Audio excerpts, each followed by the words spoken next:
Tuhanlah kekuatanku, Tuhanlah nyanyianku, Dialah keselamatanku, jikalau Dia di pihakku, terhadap siapakah ku gentar? Tuhanlah kekuatanku, Tuhanlah nyanyianku, Dialah keselamatanku, jikalau Dia di pihakku, terhadap siapakah ku gentar?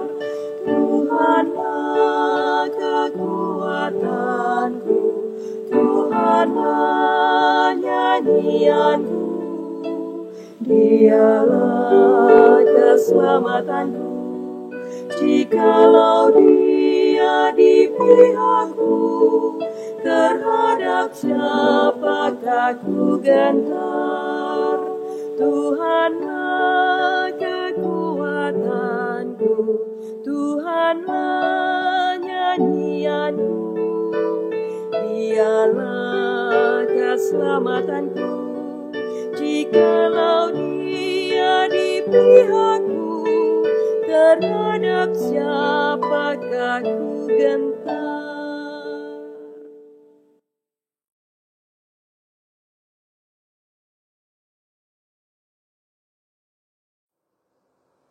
Mazmur 100 ayatnya yang keempat dan yang kelima.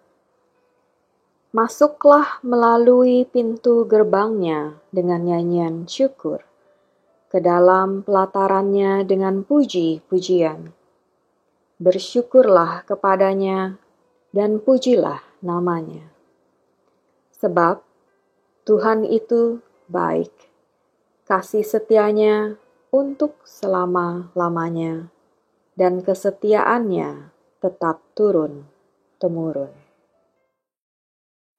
Salam sehat. Saudara, saya selalu berharap kita semua ada di dalam keadaan yang sehat dan senantiasa ada di dalam perlindungan Tuhan. Nah, saudara, pada doa pagi online ini kita akan mendengarkan firman Tuhan.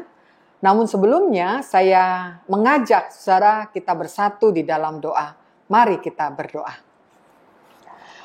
Bapa di dalam Tuhan Yesus Kristus, yang senantiasa memberikan pengharapan di dalam hidup kami. Kami datang sebagai umat Tuhan menyatukan hati dan pikiran kami.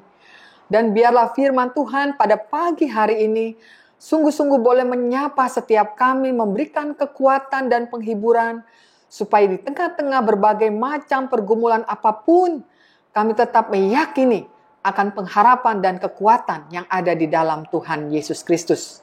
Dan biarlah pembacaan Alkitab dan perenungannya boleh menguatkan kami semuanya. Di dalam nama Tuhan Yesus Kristus kami berdoa dan mengucap syukur. Amin. Saudara, firman Tuhan pada pagi hari ini terdapat di dalam kitab Wahyu, pasalnya yang ke-22, ayatnya yang pertama sampai ke-9. Demikianlah firman Tuhan. Lalu ia menunjukkan kepada daku sungai air kehidupan yang jernih, bagaikan kristal, dan mengalir keluar dari tahta Allah dan tahta anak domba itu. Di tengah-tengah jalan kota itu, yaitu di seberang menyeberang sungai itu, ada pohon-pohon kehidupan yang berbuah 12 kali, tiap-tiap bulan sekali, dan daun pohon-pohon itu dipakai untuk menyembuhkan bangsa-bangsa. Maka tidak akan ada lagi laknat. Tahta Allah dan tahta anak domba akan ada di dalamnya, dan hamba-hambanya akan beribadah kepadanya. Dan mereka akan melihat wajahnya, dan namanya akan tertulis di dahi mereka.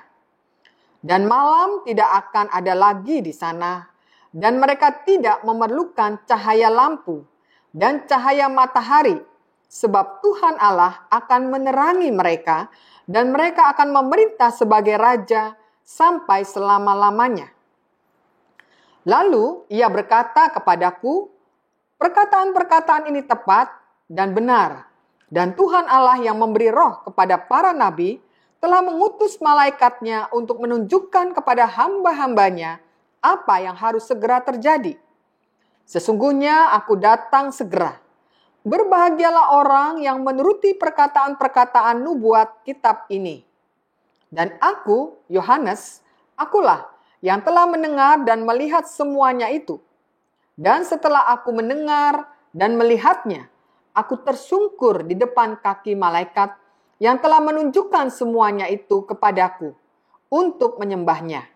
Tetapi ia berkata kepadaku, jangan berbuat demikian, aku adalah hamba, sama seperti engkau dan saudara-saudaramu para nabi dan semua mereka yang menuruti segala perkataan kitab ini, sembahlah Allah.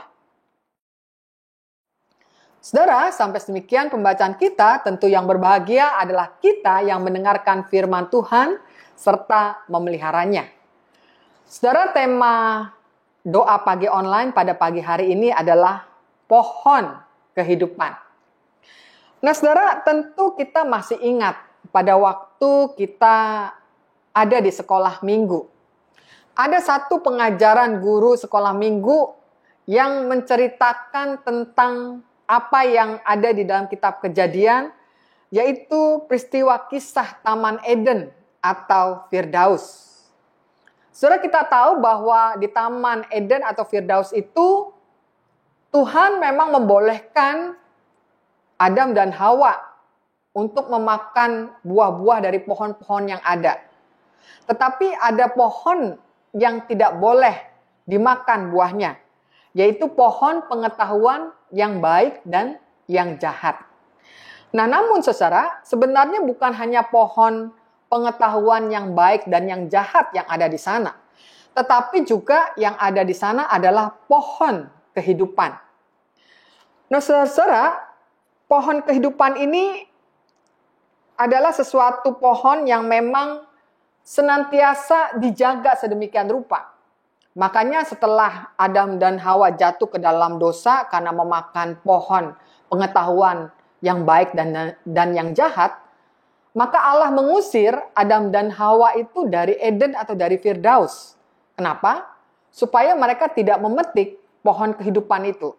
Seperti yang dikatakan di dalam Kejadian 3 ayat ke-22 yang mengatakan adalah, sesungguhnya manusia itu telah menjadi seperti salah satu dari kita, tahu tentang yang baik dan yang jahat. Maka sekarang jangan sampai ia mengulurkan tangannya dan mengambil pula dari buah pohon kehidupan itu dan memakannya sehingga ia hidup untuk selama-lamanya. Nah, saudara, itu yang kita baca di dalam kitab Kejadian. Tetapi seperti pembacaan perikop kita yang ada di dalam kitab Wahyu, justru kita melihat di sana tentang pohon kehidupan ini.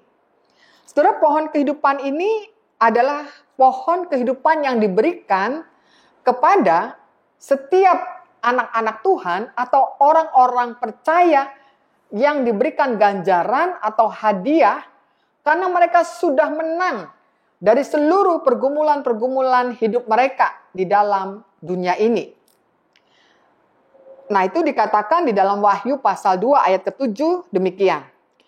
Dia akan kuberi makan dari pohon kehidupan yang ada di dalam Taman Firdaus Allah.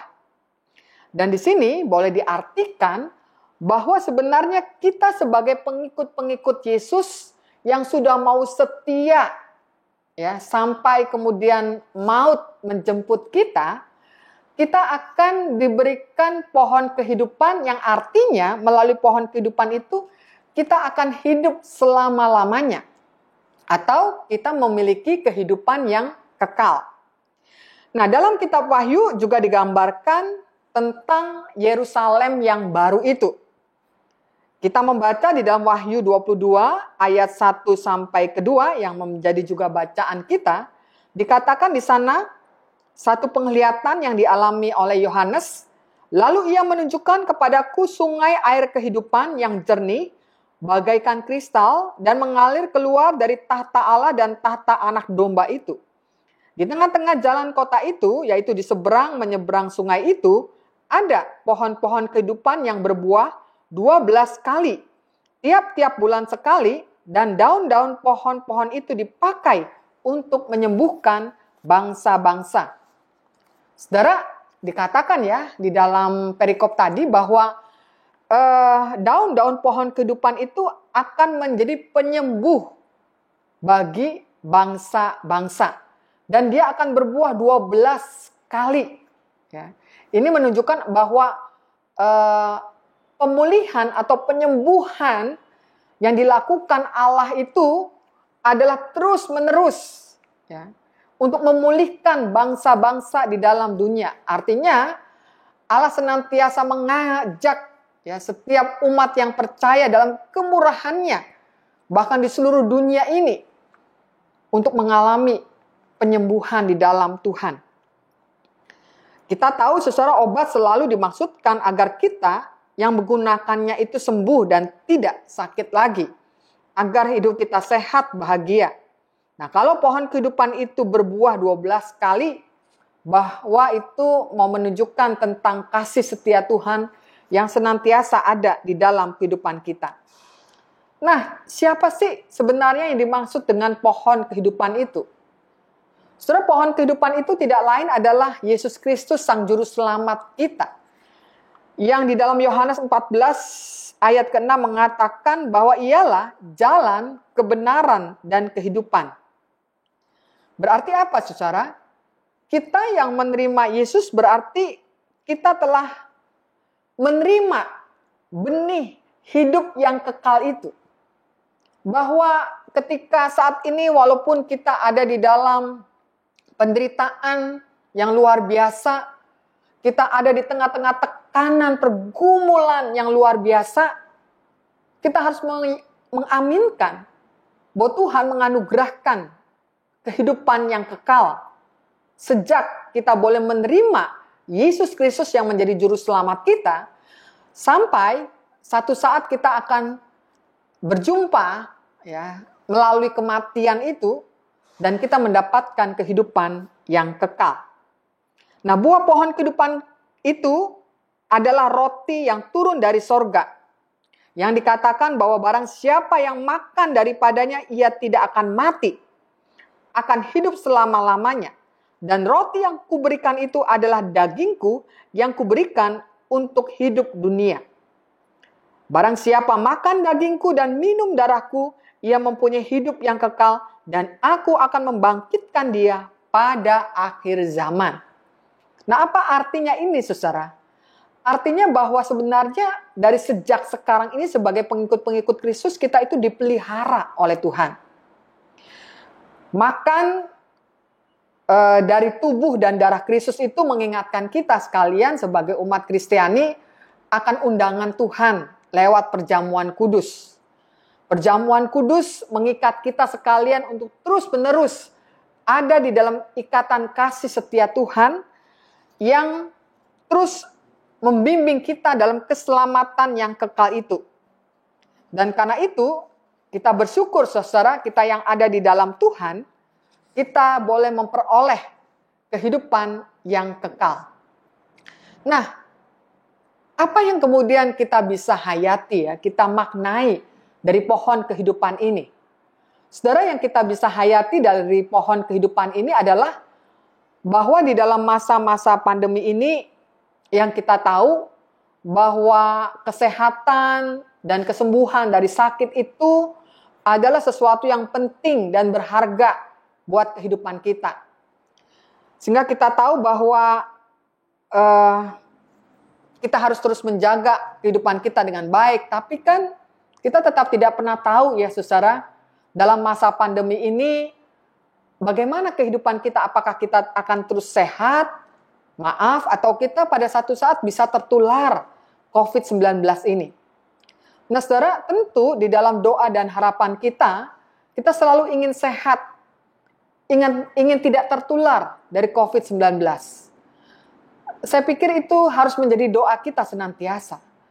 Tetapi juga seharusnya bukan hanya kita memikirkan apa yang menjadi kebutuhan-kebutuhan fisik kita. Baik itu kesehatan, sandang, pangan, dan lain sebagainya. Tetapi juga kita harus memacu dan menyemangati diri kita dalam kehidupan spiritualitas kita. Sebab Tuhan menjanjikan kehidupan kita ini bukan hanya kehidupan yang sesaat, yang sementara di dalam dunia ini. Tetapi seperti pohon kehidupan itu, bahwa saudara dan saya memiliki kehidupan yang kekal yang harus kita pelihara sejak saat kita menerima Yesus Kristus menjadi juru selamat kita.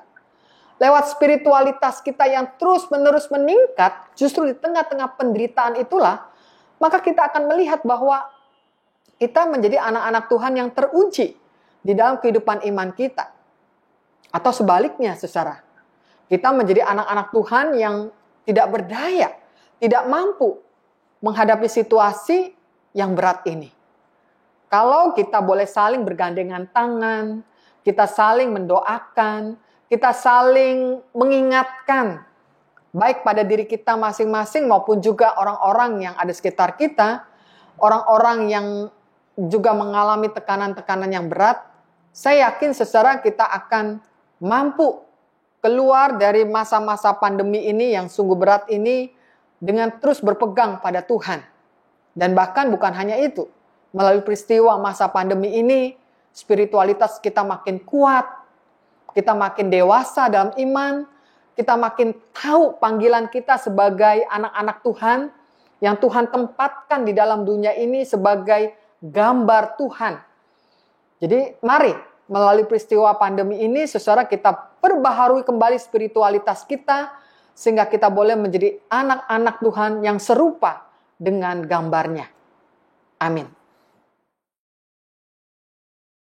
Kami datang kepadamu pada pagi hari ini ya Tuhan untuk menaikkan doa-doa syafaat. Saat ini kami ingin berdoa untuk kerjasama antar pemerintah pusat dan juga pemerintah daerah di dalam menanggulangi pandemi. Tuhan, Engkau tahu bahwa masyarakat masih belum bersungguh-sungguh mendisiplinkan diri mereka dalam protokoler kesehatan, sehingga masih banyak kerumunan-kerumunan massa yang cukup besar yang membahayakan bagi penularan dari COVID-19 ini. Kami berdoa Tuhan, biarlah pemerintah daerah khususnya punya ketegasan sehingga kedisiplinan masyarakat boleh semakin ditingkatkan. Kami juga ingin berdoa untuk keamanan yang terjadi di Indonesia. Kami berdoa biarlah aparat pemerintah juga memiliki kemampuan di dalam mengatur situasi yang ada terhadap kasus-kasus intoleransi yang terjadi di Indonesia dan juga radikalisme yang bisa mengganggu keutuhan NKRI. Tuhan, kami juga ingin berdoa untuk percepatan penemuan vaksin yang tentu cukup menolong bagi penyebaran COVID-19 ini. Kami berdoa agar vaksin ini benar-benar adalah vaksin yang aman dipakai oleh masyarakat sehingga tidak membawa dampak-dampak negatif. Dan kami berdoa Tuhan, biarlah melalui kehadiran vaksin ini, situasi di Indonesia dalam hal pandemi ini dapat diatasi. Kami berdoa saat ini juga Tuhan untuk penyaluran bansos bagi saudara-saudara kami yang membutuhkan. Biarlah pemerintah dapat menyalurkan secara merata dan orang-orang yang membutuhkan dapat tertolong melalui bantuan ini. Dan biarlah Tuhan juga memakai lembaga-lembaga kemanusiaan maupun juga gereja-gereja Tuhan untuk semakin peka di dalam mendukung anggota-anggota jemaatnya yang terkena PHK. Kami juga berdoa Tuhan untuk pemulihan ekonomi di Indonesia. Tuhan tahu bahwa sekarang ini begitu banyak perusahaan-perusahaan yang harus memberhentikan karyawan-karyawannya, bahkan dalam jumlah yang cukup besar. Tuhan, kami tahu ini sesuatu yang tidak mudah bagi para pengusaha maupun juga bagi karyawan-karyawan atau buruh.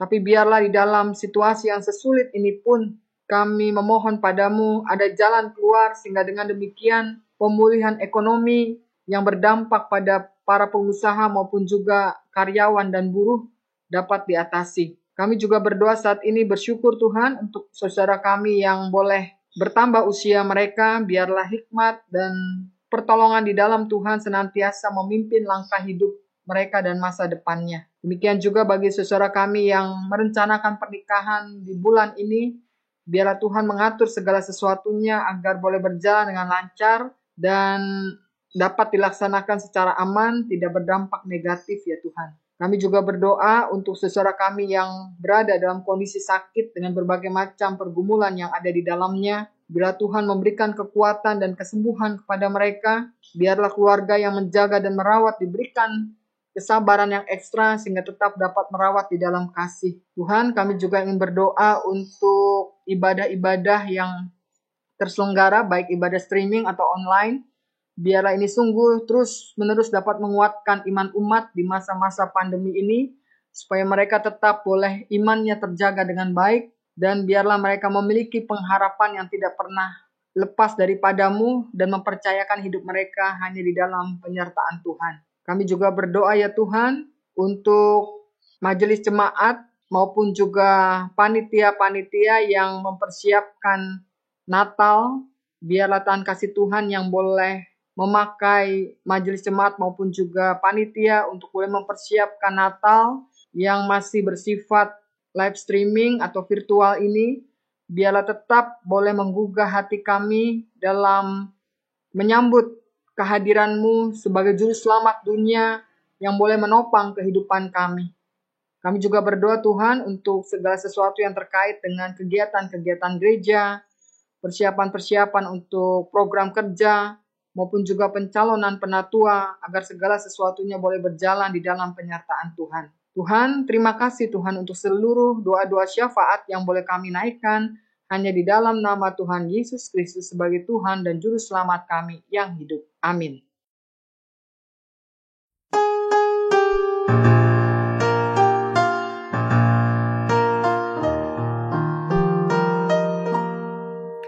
Kasih Tuhan mengiringimu,